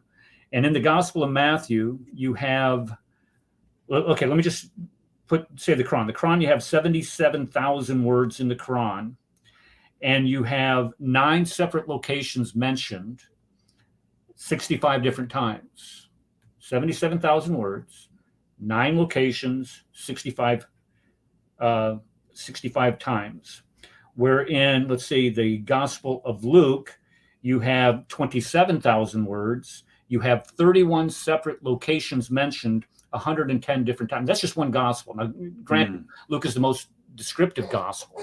Yeah. But if you go to the Gospel of Mark, 15,000 words, you have 26 locations mentioned 79 times. So when we start looking at, like it's an interesting omission. Yeah, when you look at something that's made up, something that's fiction, a lot of the details are missing. And this is what Dan Gibson's providing in his book, Quranic Geography, is he's clearly demonstrating that the Quran is very short on details if you're trying to demonstrate that it developed in this region in which it did. And he also points out that a lot of the different locations of those 9 locations that are mentioned in the Quran, none of them are close to Mecca. He talks about Thalmud, which is way up in the north. He's talking about the people of Ad. These people are great distances away from Mecca. How do you travel? How do you interact with those type of people on a daily basis if they're mentioned in the Quran? So again, you have this. It's very vague and ambiguous when we're speaking about a book that claims to be very descriptive. And also claims to be a clear explanation of all exactly. things. That's what I was trying to say, right? Yeah. Well, what about Dr. Rafa Amari? What's his? I'm guessing he's a Muslim who's tried to solve this conundrum. Muslim historian, and he's just like he's exactly the kind of person that we've just sent out the invite to. I would definitely do it if you want to bring him on your channel. Again. He's like I was saying before, he places the development of Mecca in the 4th century. So he says that Mecca existed in the 7th century, but it didn't begin to exist until the 4th century, which again is very problematic when we start looking about the historicity of the Quran itself, claiming that Abraham and Ishmael built the Kaaba, 2,600 years prior to the existence of this city. Now, how does that happen? So I would definitely try to get him on your show. Yeah. See what his explanations are. So sorry. I mean, I was slightly distracted. So his solution is what? That the Kaaba was built 2,600 years ago, but the city, the Kaaba. Let me bring up this article here and see if I can locate it for you. Sorry, I just want his date, Eric. When does he say that Mecca was built as a settlement? Let's see here. It was built long after Muslims claim it was. Challenged Muslims to take a fresh look. Let's see. Shouldn't find Mecca. This suggests Mecca did not exist in the 3rd century AD. and he's citing Christian records, which would be, he's of course he's throwing in there Greek records, Roman records. Right. Is he doing? I think he's citing literature is what he ends up doing. I like I said, I didn't spend a lot of time on the end of the article. I spent it. Let's see. Well, even Dr. Patricia Corona says that it did not exist at that time. I'd have to get back with you on that one. Okay, get back to us on that. So what Patricia Corona says that it wasn't around. It didn't exist in the 7th century. Patricia Corona says Mecca didn't exist in the 7th century. Correct. Right. She said that it didn't begin to exist until I think her writings put it at the 9th century. Man, you got to remember, she's the one that debunked Montgomery Watts's trade route theory. She's the one that figured that out. So wait a second, that doesn't make any sense to go ahead and try to ship goods across the desert when you got a perfectly good ocean. Yeah, got a whole water body of ocean to go around. Yeah, why do that? So exactly, no, that's a she's the one that debunked that, but she's also, if you talk to Jay Smith, he'll tell you that she's the one that opened his eyes to all of these problems, these historical problems that you have with the city of Mecca and Islam itself. And it's just the absence of somebody that spends their life in academia and reads all kinds of different literature about that time period, about that region, and does not find anything on Mecca. That's somebody that I would definitely listen to. And what I mean, the implication you've laid out a couple of times, if Mecca didn't exist when it was said to exist, then the whole of Islamic history has to be revised considerably. Well, it would have to. And here's which when she did this, she got death threats. She had to move.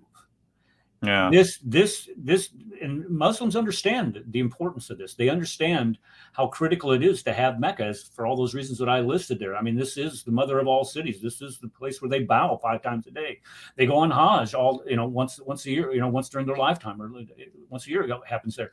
All of these things are part of Islam. If you take that, they understand this. If you take that away, you destroy Islam. And this is why anybody that brings these types of things up is threatened. No. I mean, the very fact that they reacted in the way that they did demonstrates what a danger it posed to Islamic belief. Well, so one of the Muslims, it's really simple. Rather than threaten to kill people who raise these questions, just bring out the evidence that proves them wrong. Well, just bring out all the archaeological evidence. I mean, you've dug deep enough inside Mecca to do it. Yeah. All you need to do is present all the history and go, look, you're wrong because we've got this, and you're wrong because we got. But you're not doing that. You're just threatening people, and that's a sign you've lost the argument. You're right over the target when you're catching the most flack. When they are attacking you, you're right over the target, and this is one of those right over the target type topics. If you can demonstrate, and we have clearly demonstrate, that Mecca did not exist in the 7th century, or at least, and this is what's crazy. You would think that a civilization, a place as important as Mecca, the Almighty Allah, the Almighty God, would provide supporting, corroborating evidence for the historicity of your religious faith. He has provided nothing. See, I wonder if possibly. So here's my conjecture, my sort of. Just a thought that's come to my own mind whilst I've been listening to your presentation, that perhaps what we see in the warlord that we call Muhammad, this historical figure, because I believe there was a historical figure called Muhammad, there was a real person, whether that was his name or his title is a different question. But there was definitely, I think, a warlord titled Muhammad, who did go to Yathrib, who did establish a religious community, and who did wage war and then go on to invade Syria. And from that emerges proto-Islam that then later becomes classical Islam that we think of as Islam. And I wonder if perhaps he's one of the first or second generation of the first people really to settle in a place called Mecca around a temple. Like, that in the very recent past before that, he emerges as a holy figure from a religious site. But at that point where he emerges and goes to Yathrib, Mecca is nothing but a tiny little outpost, a little village of people. Because he doesn't really become famous until he goes to Yathrib. He doesn't really get the whole Islamic calendar starts after Hijrah. Right. So he doesn't really get going until he goes to Medina, and his community doesn't really get going until it goes to Medina.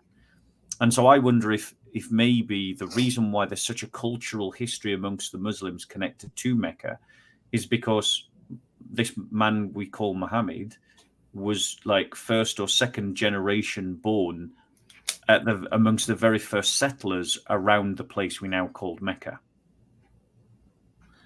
Well, the earliest credible references to Muhammad come in the form of a coin, 60 some odd years after 690, isn't it, or something like that? Somewhere around there, right? But the problem with the coin is that it also has a Christian cross on it, also. But the description of these people we find in the John of Damascus, right here. Was that coin minted by the Arabs, or did they just repurpose a Byzantine coin? I'm not sure. It's a question for Dr. J. Smith. Right. Yeah, that would be something. Him. I can't remember who brought up that. If that was Mel who brought up the coin issue, or if it was Odin, or who was on. Jay does a great job of articulating all of these finds that involve the historicity around Mecca. But when you start looking at some outsider commenting upon this religion, the earliest one that I'm aware of is John of Damascus, and he's an 8th century figure that lived in, of course, Damascus, and he was forced. I don't want to say forced; not a good word. He worked for the Muslims. Yeah. Right. Yeah. Worked for the Muslims in managing the city. And then he becomes a monk and then starts interacting with them theologically on their religious practices. So, you're talking a full 100 years after the death of Muhammad about this people. We start, seeing somebody from outside of that, their traditions, mentioning them. And they didn't call them Muslims either. He called them Saracens or... I don't think he called them Saracens. I think he called them Ishmaelites. I think he might have called them Ishmaelites. You're probably right with the Ishmaelites, because it would have been a theological term that he applied to them. Yeah. I mean, I'm inching my way towards the idea, because I'm still in the camp that Mecca existed, but obviously in a very different form to what Muslims think that Mecca existed in. And this, I'm inching my way in the direction of saying, okay, maybe it didn't exist in the 7th century, but I'm not quite there yet. Because for me, there's got to be an explanation as to why Mecca became important. And I think that has to be connected to the birth of Islam. I don't think we can get away from that. But obviously, the evidence definitely shows that Mecca wasn't a city of any substance, certainly prior to the 7th century. Not that anyone seems to know of it. And I'm just wondering if perhaps it's some kind of, it was a religious site, and a little tiny outpost of people had kind of settled around this religious site, just like any religious site does. And that Muhammad was one of these people around this religious site who in his interactions becomes a monotheist, thinks himself in the light, continuing the work of Abraham, and then sees himself as sitting with the same God of Abraham and establishing the same religion as Abraham, and then goes on to become a warlord who fights other Arabs and establishes this kingdom out of almost nothing, before invading Syria and dying in Syria, but then getting ill and then dying in Medina. Well, that definitely follows the standard narrative that we've been told. Well, it's not quite, because I'm saying that Mecca was nothing but a chicken scratch of a hen coop and a temple of a place. Right. Like, it wasn't anything special. Well, Well, but then again, and this is my position. I'm not giving them the inch. I'm not going to even give them that. If you're going to say that Mecca existed, then the responsibility, the burden of proof of evidence is on you. Absolutely. The burden of evidence to demonstrate the historicity of the Gospels and who wrote the Gospels, or the existence of Jerusalem, all that. That's the responsibility of the Christian to demonstrate for their faith. The responsibility to demonstrate the existence of Mecca, even if you're saying that it is just a small hamlet of some sort, and you had a few people living around it that supported a pilgrimage to this temple. Well, then you're going to have to provide evidence that people were in fact migrating to that temple, which there is none. You're going to have to provide evidence of the existence of the temple in the 7th century, which there is none. There's all kinds of things that you're going to have, the requirements that you're going to have to meet in order to do that is on them. And this is the way I pretty much decided that, when we started engaging with them, this is the route I'm going to take. Show me the evidence. It's absolutely fair. It's absolutely fair. I mean, they demand high levels of evidence from us, and so we should be exacting and demanding high levels of evidence from them. The only reason I'm just speaking my own personal position as I engage with this material, as I'm exposed to it, is and it is that for me, I've got to answer the question: well, why did Mecca become important at all? Do you know what I'm saying? And so for me, there's got to, in my head, I'm just speaking in my own thinking, there's got to be something that made Mecca special. Are you aware of the Mormons here in the United States? You were the Mormon? Yeah. My thinking is it's essentially the same thing. You have a prophet, Joseph Smith, supposedly receiving revelations from God. And since it contradicts the standard narrative of the place that and plus, they didn't believe in polygamy in New York, makes this great pilgrimage across the United States, ends up getting himself killed, becomes a martyr for his faith. But the guy that follows him, Abu Bakr, or you could say Jeffrey Young, wasn't it? Brigham Young. They go to a place where they know that they are not going to be persecuted for their faith. They're not going to find confrontation. They are going to be able to practice this faith that has been revealed to them without any type of interference. And that was Salt Lake City. There was nobody, and I mean nobody. There was nobody in Salt Lake City during that time, during the 19th century, until they showed up. So once they showed up, they built their own city. They built their own culture, their own religious practices all around the teachings in the middle of nowhere. And Islam could have developed using the same type of history, where you have this group of people wanting to get, like the Abbasids, wanting to get away from conflict and being persecuted, going out in the middle of nowhere, and then redacting all of that history, all of those revelations that their prophet supposedly revealed. They're in the middle of nowhere. Unfortunately, we don't. I think that's an interesting analogy, and it'd be an interesting thing to do the contrasts and comparisons between Mormonism, the birth of Mormonism, and the birth of Islam. I'm going to tell you, but I don't have time to do.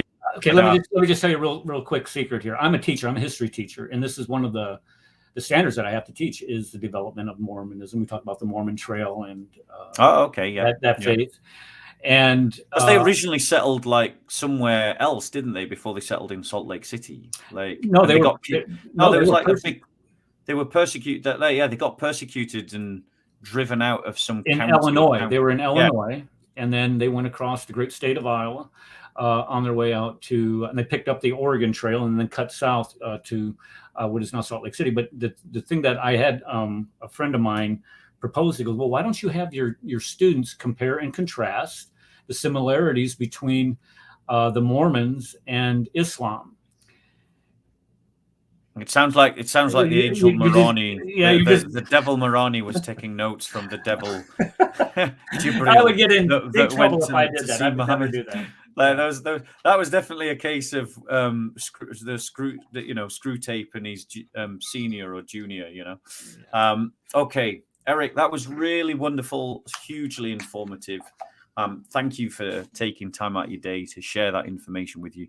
Absolutely. I've waited for ages to have you on, and I've really been a appreciated while. it. And I appreciate you bringing me. Yeah. And I want to have you back. I like I say, you do brilliant. I love speaking to I'm a student of history, not a teacher of it, but I do find the whole approach interesting, and so thank you for taking that time. And we'll talk again. Okay. Thank you. Again, thank you for having me on, Bob. I really appreciate it. Tomorrow, Crossing the Crescent tomorrow, we're talking about Muslim myths, things that we're told we have to believe about Islam. And like I said, it's just it's a real good time we have on our show. A lot of it you can say as well, it's not academic, and you guys just have all these crazy discussions. We do. Like I said, it is a good time. So if you want to come, just go ahead and email me, and I'll send you. Well, I'm coming on your show to talk about a topic soon, anyway. So. Yes, May. I'm going to have you on in May. I appreciate you coming. We're going to be talking about. We're going to be doing some responses to certain da'i and their polemics. God bless you, Eric. Right, take care. Have a good night, and thank you so much. All right. God bless you, Bob. God bless. Take care. Bye. Good night, all.